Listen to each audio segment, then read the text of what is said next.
Hey guys, आज का ये वीडियो सी ट्यूटोरियल का फर्स्ट वीडियो होने वाला है और इस वीडियो में हम आज सी लैंग्वेज का इंट्रोडक्शन देखने वाले हैं।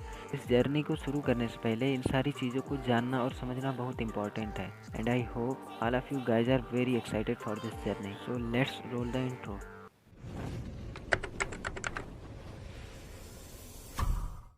सो गाइज, जैसे किसी बिल्डिंग या घर के लिए उसका बेस का स्ट्रॉन्ग होना बहुत ही इम्पॉर्टेंट होता है, सेम उसी तरह से किसी भी प्रोग्रामिंग लैंग्वेज के लिए सी लैंग्वेज एक बेस का काम करता है।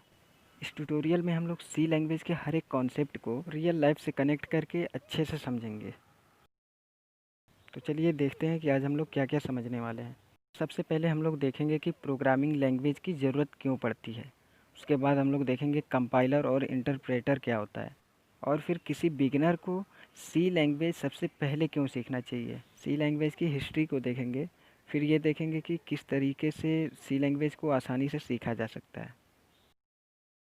प्रोग्रामिंग लैंग्वेज की ज़रूरत क्यों पड़ती है, चलिए उसको एग्जांपल के थ्रू समझते हैं। सपोज़ दो पर्सन हैं, ए और बी, और इन दोनों को इंग्लिश आता है। अब ये आपस में इंग्लिश में बात कर सकते हैं, कोई प्रॉब्लम नहीं है। लेकिन क्या होगा कि अगर पर्सन बी को इंग्लिश ना आता हो, उसे चाइनीज़ आता हो, दोनों पर्सन को अलग अलग लैंग्वेज आता है और इसलिए अब ये दोनों आपस में कम्युनिकेशन नहीं कर सकते। अब हमें थर्ड पर्सन की ज़रूरत पड़ेगी जो इंग्लिश भी जानता हो और चाइनीज़ भी जानता हो। इंग्लिश को ट्रांसलेट करके चाइनीज़ में कर सकता है और चाइनीज़ को ट्रांसलेट करके इंग्लिश में कर सकता है, ताकि दोनों के बीच में जो कम्युनिकेशन है वो पॉसिबल हो सके। सेम उसी तरीके से हम कंप्यूटर में अगर देखें तो कंप्यूटर को बाइनरी लैंग्वेज आता है और हमें इंग्लिश आता है, और इसलिए कम्युनिकेशन पॉसिबल नहीं हो सकता। हम कंप्यूटर को कोई इंस्ट्रक्शन नहीं दे सकते क्योंकि वो हमारी लैंग्वेज को समझता ही नहीं है।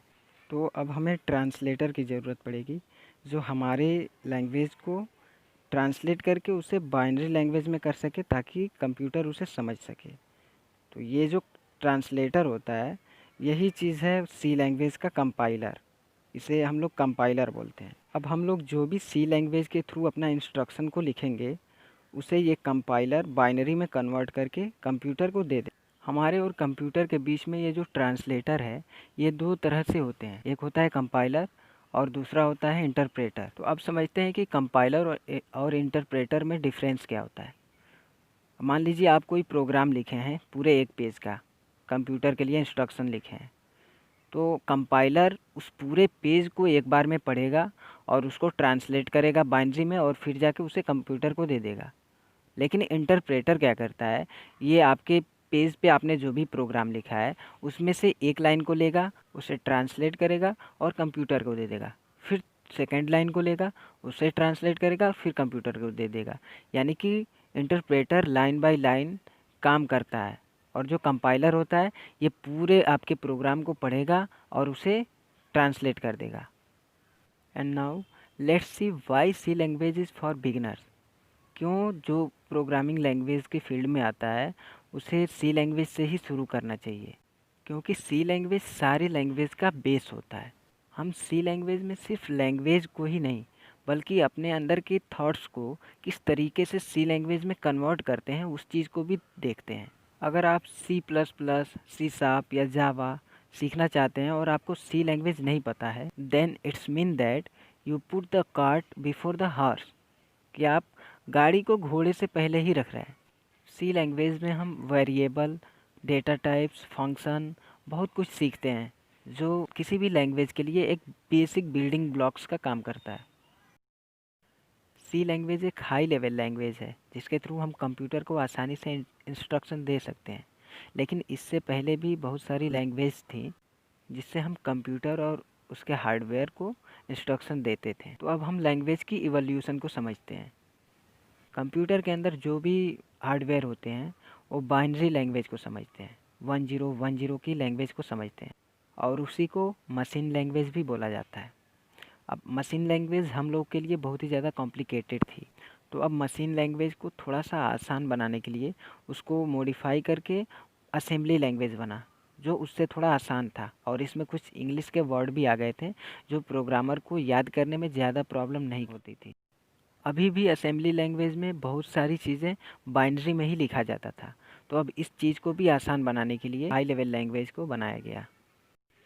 और अब हाई लेवल लैंग्वेज के थ्रू प्रोग्रामर बड़े से बड़े और कॉम्प्लिकेटेड प्रोग्राम को भी आसानी से लिख सकते हैं। सी लैंग्वेज को सीखने से पहले कुछ थ्योरेटिकल चीज़ें भी जानना ज़रूरी है, तो चलिए इस चीज़ को भी समझ लेते हैं। सी लैंग्वेज को 1972 में डेनिस रिची जी ने बनाया था। सी लैंग्वेज एक हाई लेवल प्रोग्रामिंग लैंग्वेज है, लेकिन ऐसा नहीं है कि ये पहला हाई लेवल प्रोग्रामिंग लैंग्वेज है। इससे पहले भी प्रोग्रामिंग लैंग्वेज आई, लेकिन वो सी लैंग्वेज के जितना पॉपुलर नहीं हो सकी। 1967 में मार्टिन रिचर्ड ने बीसीपीएल लैंग्वेज को बनाया और फिर बीसीपीएल लैंग्वेज को ही सुधार करके 1970 में केन थॉमसन ने बी लैंग्वेज को बनाया और फिर डेनिस रिची ने 1972 में बी लैंग्वेज में ही कुछ सुधार करके सी लैंग्वेज को बनाया। केन थॉमसन और डेनिस रिची दोनों एक साथ में काम करते थे। उस टाइम पे यूनिक्स ऑपरेटिंग सिस्टम को लिखने के लिए ही सी लैंग्वेज को बनाया गया था। बट सी लैंग्वेज में कुछ ऐसे फीचर्स थे जिनके वजह से वो बहुत ही ज़्यादा पॉपुलर लैंग्वेज बना और आज भी है। और आज भी सी लैंग्वेज का यूज़ बहुत सारे फील्ड में होता है। जैसे आप यहाँ पे देख सकते हैं कि ऑपरेटिंग सिस्टम को बनाने में आज भी सी लैंग्वेज का यूज़ होता है और एम्बेडेड सिस्टम को बनाने में भी। जैसे हम लोग जो कंप्यूटर यूज करते हैं वो जनरल पर्पज़ कंप्यूटर होता है, इसका ऑपरेटिंग सिस्टम तो सी लैंग्वेज से बनता ही है। साथ ही साथ जो बड़ी कंपनियां या फैक्ट्रियां होती हैं उनमें कुछ एम्बेडेड सिस्टम होते हैं जिनका एक अपना अलग काम होता है। हमारे कंप्यूटर में बहुत सारी डिवाइस होती हैं और उन सब का अपना एक अलग अलग ड्राइवर होता है, तो उसको भी सी लैंग्वेज के थ्रू ही लिखा जाता है। और फिर जो भी गेम्स होते हैं उनको भी सी लैंग्वेज के थ्रू लिखा जाता है, क्योंकि गेम्स में परफॉर्मेंस अच्छा होना चाहिए। जैसे अगर आप पबजी खेलते हैं और आपके सामने अगर कोई एनिमी आता है तो आप यही सोचेंगे जैसे ही आप गोली चलाएं उसी टाइम पे गोली निकले। सो गाइज़, आप लोगों में से कौन कौन पबजी खेलता है वो मुझे नीचे कमेंट करके बताएं। ओरेकल और माईएसक्यूएल जैसे डेटाबेस की लाइब्रेरीज को भी सी लैंग्वेज में लिखा गया है। किसी भी लैंग्वेज को सीखने का एक प्रोसेस होता है। जैसे सबसे पहले हम लोग अल्फ़ाबेट्स सीखते हैं, उसके बाद से इन्हीं अल्फ़ाबेट्स को मिला के एक वर्ड बनाना सीखते हैं, फिर जाके वर्ड को मिलाकर एक सेंटेंस को बनाते हैं, फिर बहुत सारे सेंटेंस को मिला के एक पूरा पैराग्राफ लिखना सीखते हैं। और सिमिलरली इसी तरह से हम लोग प्रोग्रामिंग लिखना भी सीखेंगे। नेक्स्ट वीडियो में हम लोग सबसे पहले लेटर्स, नंबर्स और स्पेशल नंबर्स को समझेंगे, फिर उनसे मिलके कांस्टेंट, वेरिएबल और कीवर्ड कैसे बनता है उसे समझेंगे। फिर इन चीज़ों से मिलके इंस्ट्रक्शन कैसे बनता है और कितने तरह का इंस्ट्रक्शन होता है प्रोग्राम में, इसको समझेंगे। और फिर जब हम लोग इंस्ट्रक्शंस लिखना समझ जाएंगे तो फिर हम लोग आसानी से प्रोग्राम को लिखना सीख जाएंगे। और अब आपने देखा कि किसी अदर लैंग्वेज को सीखना और प्रोग्रामिंग लैंग्वेज को सीखना लगभग सिमिलर होता है। सो गाइस, आज के इस सफ़र में हम लोगों ने क्या क्या देखा उसका समरी देख लेते हैं। हमने देखा कि प्रोग्रामिंग लैंग्वेज की ज़रूरत कहाँ पड़ती है और कंपाइलर और इंटरप्रेटर में क्या अंतर होता है, और फिर as a beginner C language से ही क्यों शुरू करना चाहिए। सी लैंग्वेज की हिस्ट्री को देखा और फिर हम लोगों ने समझा कि सी लैंग्वेज के थ्रू हम प्रोग्राम को किस तरह से लिखेंगे। एंड गाइज, जाते जाते मैं कुछ बात कहना चाहता हूँ।